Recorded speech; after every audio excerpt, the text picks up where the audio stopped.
সম্মানিত আসসালামু আলাইকুম। এই যে এই বয়োজ্যেষ্ঠ একটা লোক বিধবা হয়ে গেছে, ওনার স্ত্রী মারা গেছে নাউজুবিল্লাহ। তো উনি হলো বিয়ে করতে চাচ্ছে, তো একটা সুন্দর পাত্র দেখবে, চ্যাংড়া বয়সের পাত্র দেখবে, মানে বুড়া বয়সের লয়।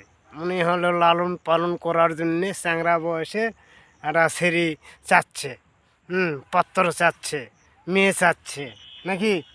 জমিও 3 কাঠা দিব হনি 3 কাঠা জমিও দিব কয় কাঠা দিবে? 3 কাঠা 3 কাঠা জমি দিবে। 3 কাঠা জমি দিব।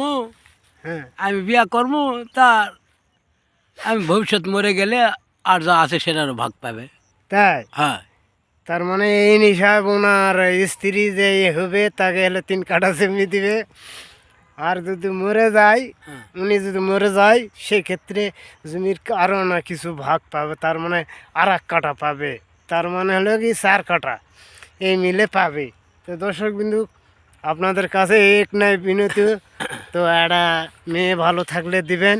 হ্যাঁ, এটা আপনার কাছে অনুরোধ নাকি, হয় বলেন দর্শকের কাছে। ওটাই অনুরোধ, একটা মেয়ে খুঁজে খাজে দেন।